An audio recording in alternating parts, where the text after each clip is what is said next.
Why wait to see if you'll get something you like this Valentine's Day when you can go to BlueNile.com and find something you'll love? Whether you're looking to treat yourself to a little winter sparkle or show a galentine how much you appreciate them, Blue Nile offers a wide selection of high-quality designs, expert guidance, and free 30-day returns for the ultimate peace of mind. You can even design your own jewelry. Right now, save up to 50% at BlueNile.com. That's BlueNile.com.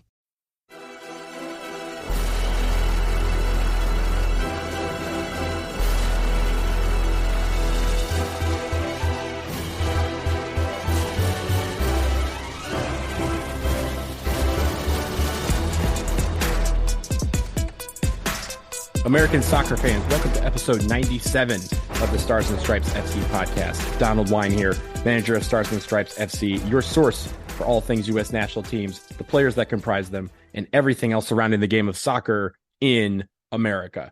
We are, as we record on Wednesday, February 15th, 2023, it is the night before the start of the 2023 SheBelieves Cup, and the United States will be competing against three really tough opponents in Canada, Japan, and Brazil.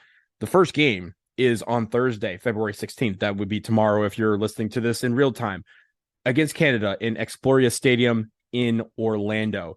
You also have a match against Japan on Sunday, February 19th. That will take place at Geodis Park in Nashville. The U.S. women's national team competing at the brand new Geodis Park for the very first time. And then finally, the return to Toyota Park in Frisco, Texas, where hopefully there will not be an ice storm.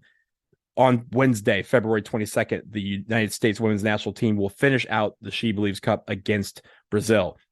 There are three great teams, two basically in the top 10 or three in the top 11, if you consider these three teams, and the United States, who are clinging to the number one spot in the rankings. They still have it, but just a few points separate them from the rest of the pack. And this tournament is about getting ready for the Women's World Cup this summer. It's also about establishing that dominance and letting people know that once again, the United States are the team to beat this summer. I want to go through the 24-player roster that we have. Is really 23 players, but there is an addition to this. Tierna Davison, who was out for most of 2022 due to an ACL injury, is on the roster, or she's at least with the team as she continues her recovery. She will not play in any of the games. She is just in camp for the training. So while it's a 23-person roster, she is the 24th person on this team as they've been training in Orlando this week. But here is the roster that is eligible for inclusion in a match day roster for the United States. Goalkeepers, you have Adriana Franch, Casey Murphy, and Alyssa Nair. Those three we've seen over the last few months.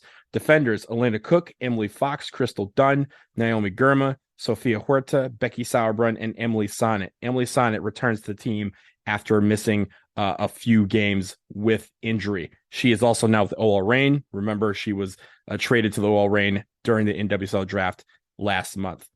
Midfielders, you have Lindsay Horan, Taylor Kornieck, Rose Lavelle, Christy Mewis, Ashley Sanchez, and Andy Sullivan.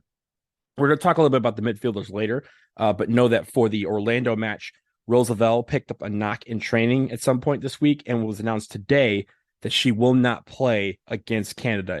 They are hopeful that she will play against Japan and Brazil, but we are counting Rose out for the first game of SheBelieves Cup. And then finally, the forwards, Ashley Hatch, Alex Morgan, Midge Purse, Megan Rapinoe, Trinity Rodman, Mallory Swanson, and Lynn Williams. Megan Rapinoe was out again January due to a ankle injury, and she is back in this camp and really looking like she's ready to go. As I mentioned, Tierna Davison out of the games, but she is training with the team. So 22 of the 23 players on this roster were with the team in the two January friendlies that we had in New Zealand.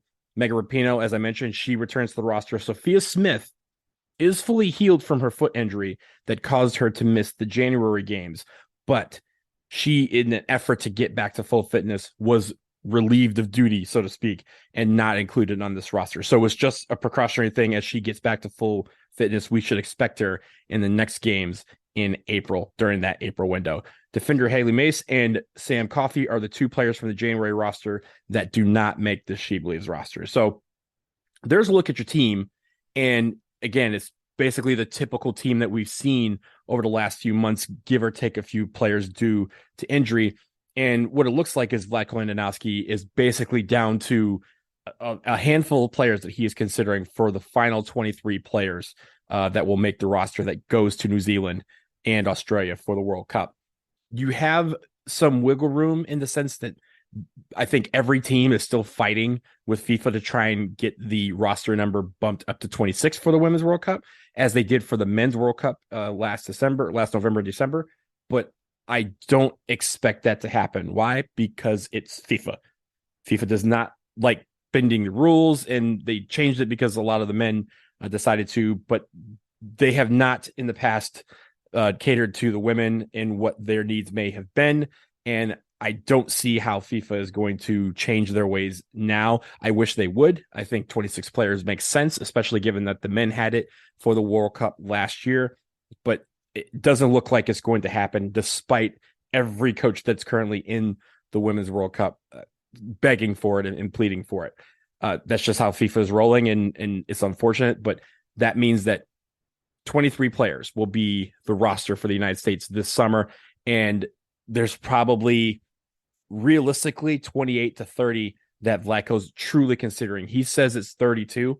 I don't know who the 32 players are. I think at this point it should be way more because we haven't seen a lot of players, but at this point it feels like if you're being left off rosters, you are not really in contention to make the final squad that does make the plane to Auckland and to Wellington. So this roster right here, again, many of the same faces we've seen over the last few months. They are going to take on a Canada team, which is in a bit of a turmoil. They are feuding with their federation over pay equity issues and also budget cuts that have affected their preparations this year for the Women's World Cup. You also have a very strong Japan team. They're always strong, and a very strong Brazil team who has a ton of players that you may have heard of, a ton of players that are in NWSL, and they are looking to make a statement that they are supposed to be the big contenders for this summer's Women's World Cup title. This makes for a very intriguing, set of games for the SheBelieves Cup, and I'm really looking forward to those. I will be in Nashville. I head down there tomorrow. I will also be in Frisco. Again, the first game is tomorrow night in Orlando at Exploria Stadium, and that one against Canada. We will tune in. I believe it is a 7:00 start on the East Coast for that game. We're going to take a quick break. When we come back, I want to go back to last month because there's a couple of things about the midfielders that we need to look out for as we move forward in this SheBelieves Cup. So stick around.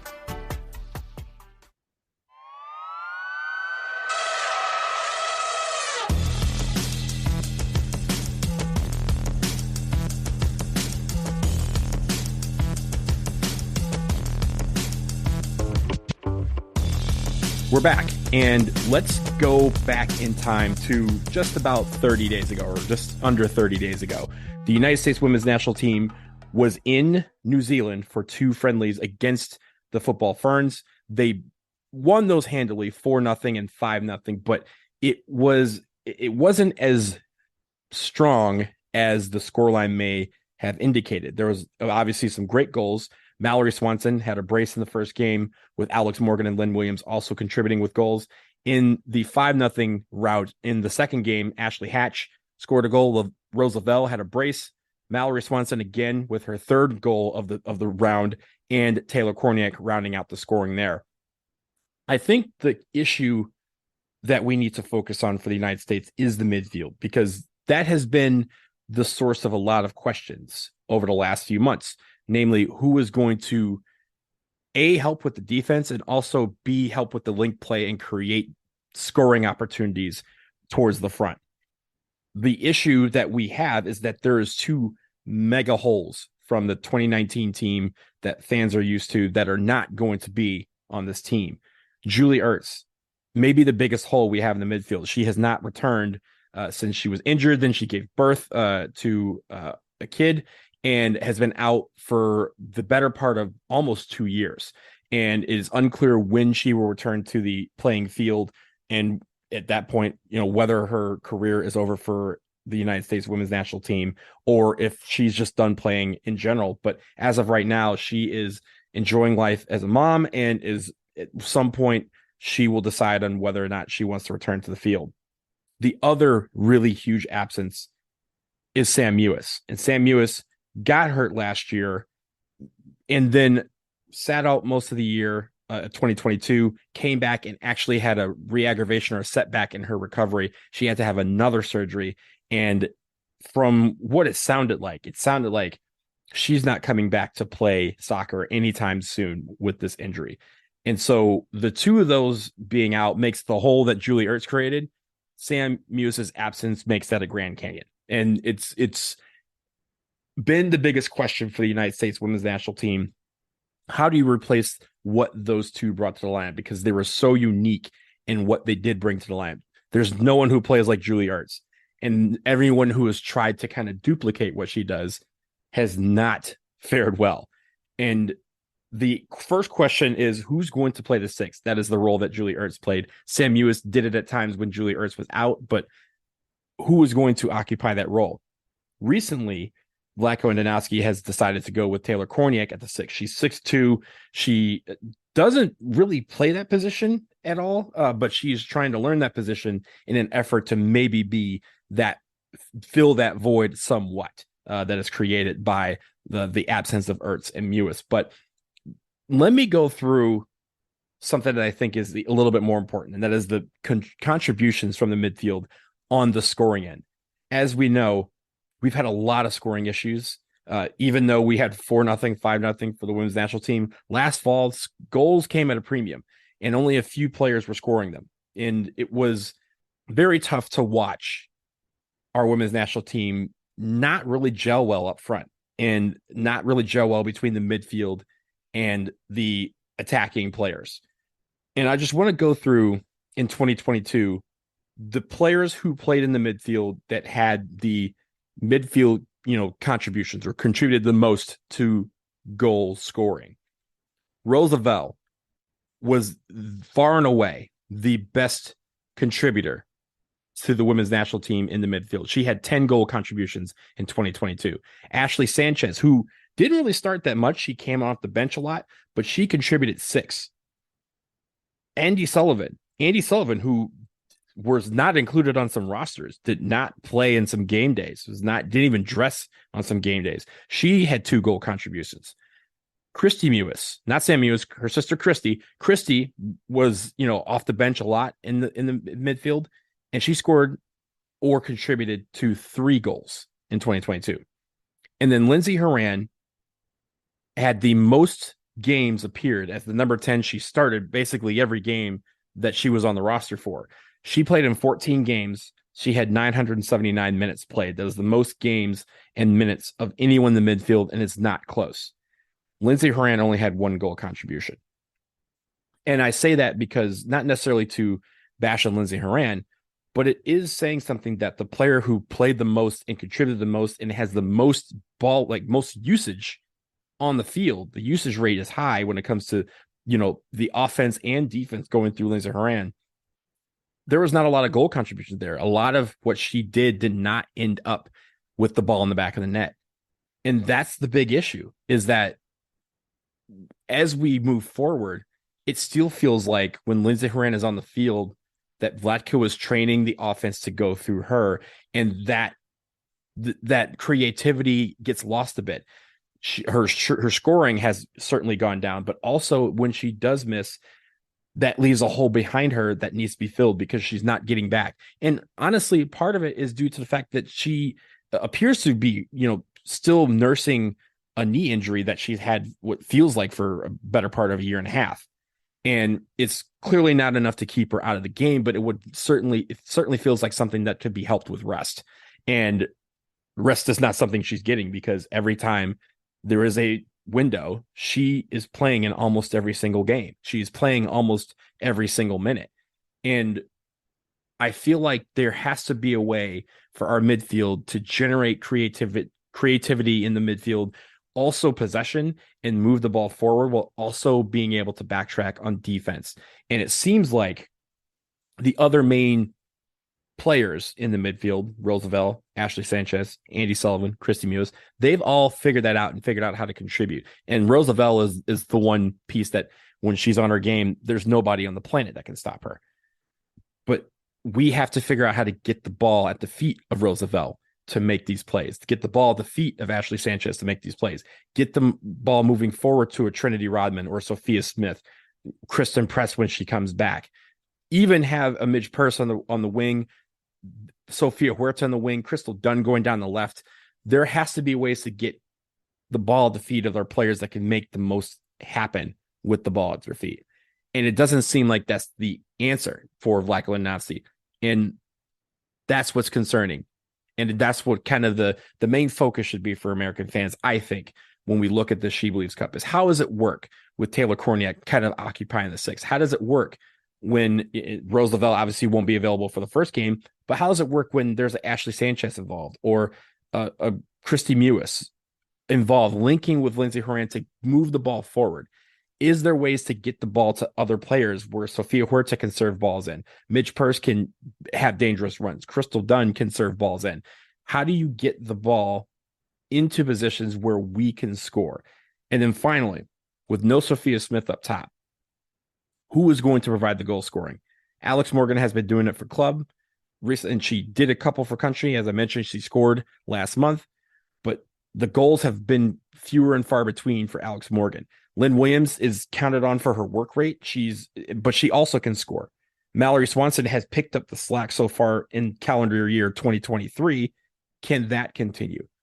These are the questions that I have, and I think you as American fans should also have, and many more, obviously, about how this team continues to improve and get better as the rest of the world prepares to try and beat them. And this is a great test. Canada is a great team. Japan's a great team. Brazil might be the most dangerous team in the world. And I say that with a lot of respect for some of these other teams that have elevated their game over the last year. Brazil, some of their players are simply incredible, and we need to watch out for them. But the United States women's national team is still the best team on the planet. They're still the team to beat. And if they play to their maximum ability, nobody can stop them. It's a question of whether they can do that. It all starts. This is just one more test on the road to New Zealand and to Australia. But this road is going to be a tough one over the next week. I'm looking forward so much to seeing this team play and seeing how they compete, because this is going to be, two teams in every given match day that are going to compete. So let's see what happens when the dust settles. But that will do it for episode 97 of the Stars and Stripes FC podcast. Thank you so much for listening. We will be back very soon. Again, I know you've heard this a couple times over the last few weeks, but we are still in the process of figuring out the future of the show. We are going to continue the show in some form. We will have more information very, very soon. As you know, a lot of things are going to be changing come March 1st. So that is on me to get that information to you. We are waiting on some information from Vox Media and SB Nation. When we do have that and are able to make final decisions, we will come back on here and let you know. Also, we are in the midst of Black History Month, so continue to stick with Stars and Stripes FC as I bring you stories every single day of Black American history and Black world soccer history, because, again, Black history is American history. Black history is world history. And we will have another episode where we look at some of the American stories that over the years I've considered some of my favorites. If you have questions, topic suggestions, send them to ssfcpodcast@gmail.com. We can address them on a future show as we keep going forward into 2023. So that will do it for now. So until next time, take care.